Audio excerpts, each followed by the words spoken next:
Family Z in Canada.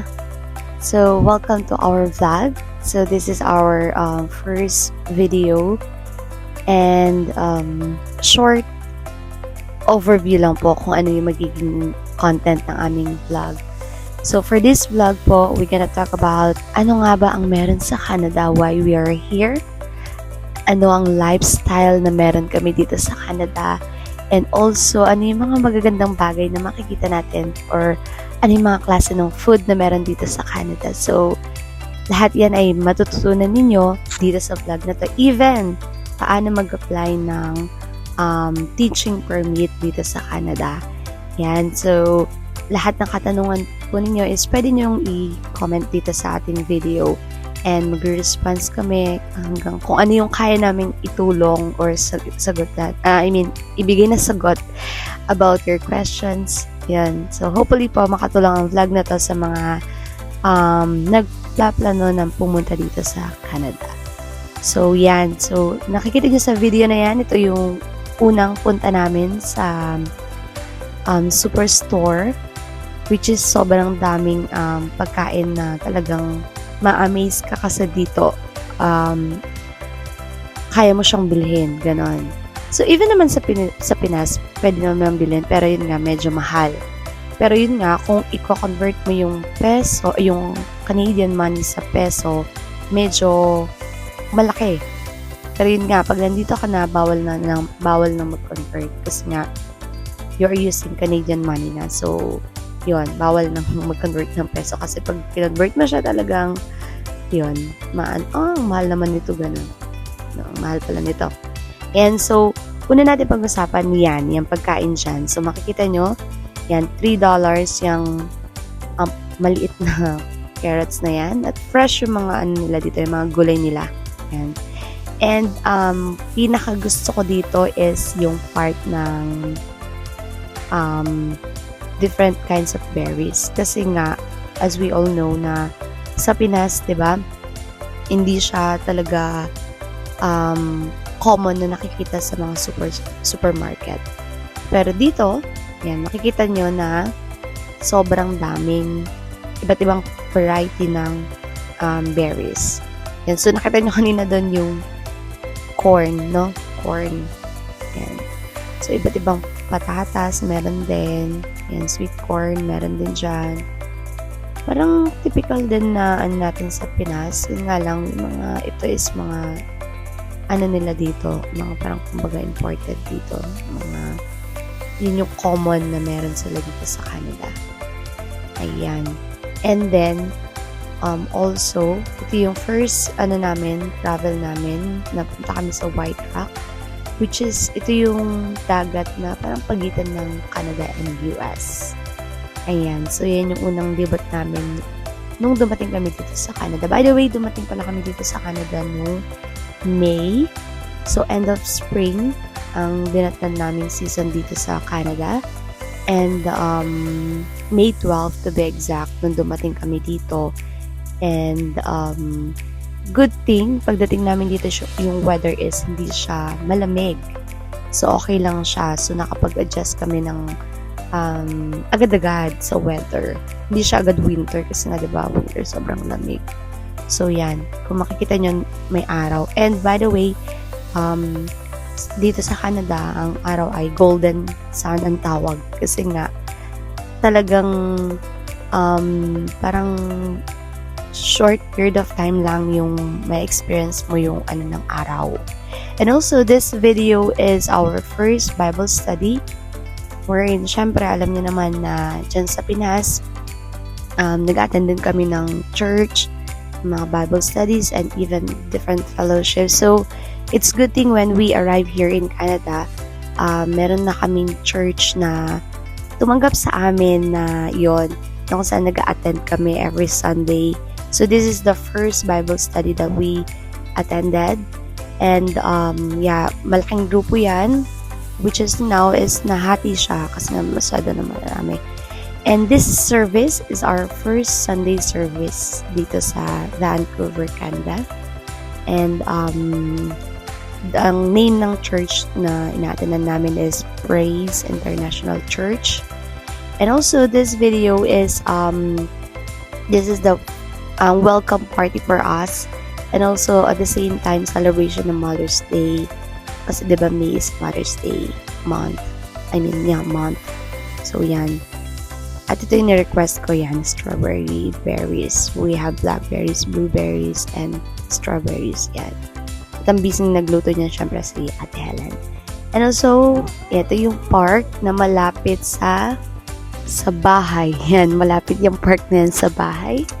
So, lagi naming pinupuntahan yan kasi nga napaka-relaxing ng place na yan. And also, dito sa Canada, sa bawat lugar or like parang barangay or what street, something like that, they have park and playground. Kaya sobrang may enjoy mo yung nature kasi nga ang daming puno po dito. And by the way, bawal nga palang magputol ng puno dito nang walang permit. So, kahit puno mo na yan sa bahay mo, you have to ask permission first sa government na puputulin mo yung puno. So, ganun po nila pinapahalagahan yung nature dito sa Canada. That's why, yung bagay na yun talagang nakaka-relax kasi nga, kahit saan ka tumingin, may puno. Kahit saan ka tumingin, puro green. And, also, ito yung first time namin na pumunta sa mall, which is the mall na to is like 5 minutes away sa bahay na tinitirahan namin. Ang tawag sa mall na to is Guildford. Actually, hindi siya mall na tawag. Guildford. Ganun lang siya. So, yan. Tingin-tingin and then tingnan nyo, kahit na ganyan siya, may halaman siya. And then yung ano nila dun, yung elevator nila. Kakaiba siya, no? So, yun, ang daming bagay talaga na may enjoy mo dito sa Canada. Lalo na sa amin, first timer na pumunta dito sa ganitong bansa. Talagang yun, every single things talaga is na-amazed kami kung gaano kaganda nga. So, katulad nito, itong mga bulaklak na to, akala mo peke lang, pero they are real. Diba? So, $10 yan. So, kung convert mo siya, 400 siya, diba? Sa Pinas. Pero yun nga, like what I've said, hindi ka pwede mag-convert kasi nga, talagang mahal pag i-convert mo siya. So, yun. Ang inaabangan namin so far now is ang spring. Kasi nga yung dumating kami spring, end of spring na. So, di na namin nadatnan yung cherry blossom. And these are the different varieties of berries na sinasabi ko. Yan. So, mabibili mo siya sa ganyang halaga like $5, $7, something like that. Na talagang ma-enjoy mo. Ang masarap dyan talaga is yung blueberry. Yan, masarap ang blueberry. Yung raspberry, hindi ako masyadong nasarapan. Pero yung strawberry din nila masarap. Yun. And also, dito sa Canada, meron tinatawag na self-checkout. Yan. So, feeling ka sure ka dyan. Right? Ikaw yung mag-scan ng items na binili mo. And everything, lahat. Even, wala nga palang dito, by the way. Walang plastic dito. I mean, hindi ka nila bibigyan ng plastic bag. So, pag nag-grocery ka, automatic you must have the plastic bag or yung mga container na pwede mong paglagyan ng binili mo. Kasi wala silang dito. Kung hindi meron man, paper bag, you have to buy. Ganun siya. So, yan yung ginagawa namin sa park nung time na spring. Nagpe-picnic, yan. Kasi nung dumating kami dito sa Canada, by the way, wala pa kaming work.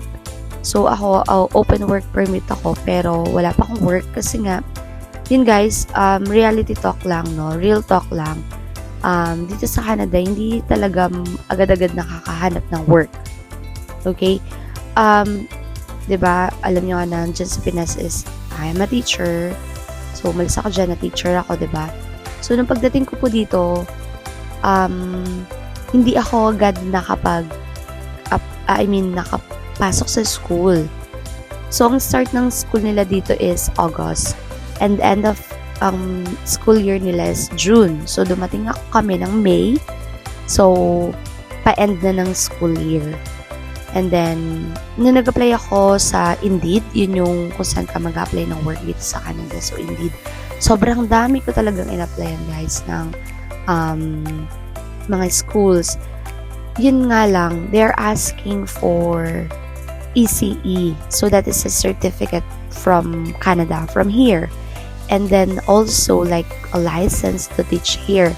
So iba talaga yung ano nila dito, yung system, like sa Pinas, unlike sa Pinas. Diba sa Pinas, once na-graduate ka ng college, and then all you have to do is to take the licensure examination for teachers, and then you can apply either public or private schools.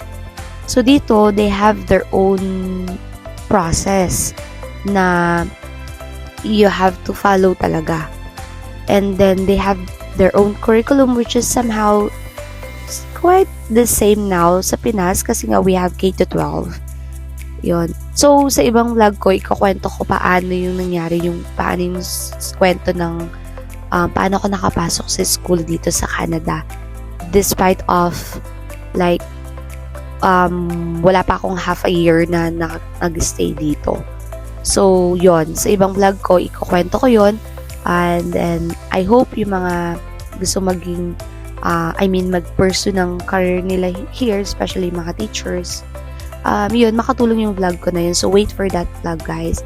And by the way, this is our first ride po sa train dito sa Canada. And, imagine guys, yan, first time ko nakakita ng cruise ship. Which is, akala ko building siya. Sobrang laki, yan. Makikita nyo para siyang building. Pero, yun.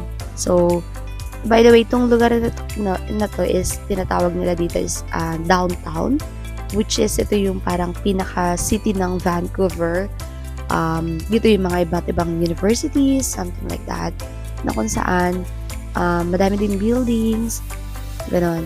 And also guys, no, i-inform ko lang kayo na yung mga bahay pala dito sa Canada, they are made of wood. Hindi katulad dyan sa Pinas na made of cement. So, dito po, kahoy. Pero ma-amaze ka kasi nga as in ang parang cement lang niya is yung pinaka-foundation, and then the rest, yung wall niya, ceiling niya, made of wood siya. Pero yun, ang tibay, ganun. Pwede hanggang second or third floor pa, ganun. So, kakaiba talaga. No, kakaiba yung ano. Yun nga lang, pag nasunog talagang yun, madaling masunog kasi nga made of wood siya. Na ano. Ayan yung baby namin, by the way, sa set. Dumating po siya dito sa Canada ng 9 months siya. Ayan. So, dito na siya nag-celebrate ng first birthday niya dito sa Canada. And, yun nga, di naman siya, wala namang sa set, nakapag-adjust din naman siya agad sa weather. Kasi nga, yun nga, like what I've said kanina, maganda yung weather na nadatnan na, yung season na nadatnan namin. And, ayan, yan yung sample ng playground dito sa Canada, di ba? Meron siyang, may duyan na pang bata talaga, pang katulad ni Seth, at may duyan naman na pang medyo yung kaya ng mag-isa. So, ang ganda talaga. Yung ma-amaze din kayo dito pagpunta kayo is yung mga playground nila. Sobrang ang daming pwedeng gawin ng mga bata. Ayan, di ba? Ayan, yun yung sample. Yan yung first playground na pinuntahan namin dito sa downtown sa Vancouver. Yan. So, ang ganda. Tapos, ganyan guys, ang ginagawa ng mga parents, sinasamahan. Ayan na guys, ito ang pinakamasayang part na nakakaano dito sa Canada. Yung biyaya tayo. Tinawag naman siyang biyaya kasi nga, pag may nakita ka na items or anything na nasa daan, that is for free. Yun. So, yun. Nakita niyo yung mga boys dun. Kinuha nila yung mga free items na yun. Ayan. Makita mo, ang dami, diba? So, you have to stop and then get those things. Lahat yan, pwede mong kunin. Ganyan. Ang galing. So, diba sa ibang bansa, meron yung mga sa basurahan, ganun. Dito yan, sa daan. So, pag ayaw na nila yung gamit, lalagay lang nila sa tapat ng daan or ng bahay nila sa daan. And then, kung gusto mong kunin lahat, kunin mo. By the way, yan yung house na una namin pinagstayan. But now, before the end of this last year, nag-move po kami sa bagong house. So, yan. May kasama kami dyan na nakatira sa basement. Sila Indian. And then, sa side namin, which is dati siyang garahe na ginawang kwarto. Yan. So, nakatira ng mga Afghanistan naman na family. Wherein ganun, napaka-ano dito yung garahe, gagawin nilang kwarto, ganun. Kasi nga, dito sa Vancouver, specifically sa Vancouver, mahal talaga yung cost of living ng, especially sa bahay. So, karamihan ng mga tao, lalo na yung mga katulad namin na newcomers, ang option namin is mag-rent. Ganun. Kasi nga kung bibili ka ng bahay, talagang mahal. Kasi mahal. And ayan, ang baby namin, nag-i-enjoy siya. Yung crib na yan is galing din sa biyaya. So, like what I said, yung biyaya, yung bigay na nakikita mo sa daan. So, yon. And there you go. In this video naman, ito na yung first naman namin na pagpunta sa lake. O nga pala dito guys, ang sa Canada, madalas ang ano nila dito, lake and river. And mind you guys, hindi ka makakaligo agad kasi nga ang lamig-lamig. Hindi ka tulad sa Pinas, diba? Pagdating mo sa ilog, pwede ka nang mag-dive. Pagdating mo sa sa dagat, ganun. Dito hindi. So, malamig talaga. Pero yung mga yung mga tinatawag, mga puti, yung mga Canadian, kahit malamig guys, talagang sila, maliligo sila. So, yun yung namin, dito sa vlog namin. So, abangan nyo pa yung mga ibang information about Canada. Kasi gusto din namin na pagpunta nyo dito or bago kayo pumunta dito, yung magiging aware kayo, ano nga ba yung madadatnan nyo dito sa Canada. Ayan. So, ano bang meron? Ano bang klaseng buhay ang meron dito? So, yon bilang mga immigrant dito sa Canada, talagang madaming adjustments. Pero yun nga, sa biyaya ni Lord, mo lahat ng yan, 'di ba? Kasi nga kami guys, talaga we're living by faith talaga. Na magbubuhay kami din sa biyaya ni Lord.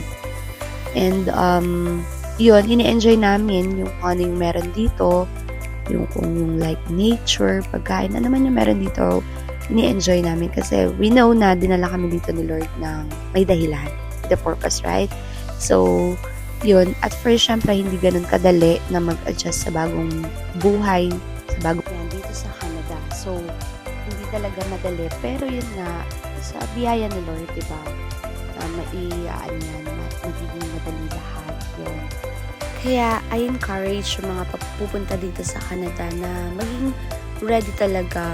First, syempre, unang-una, spiritually, financially, and emotionally. Yun. So, God bless everyone. See you to our next vlog.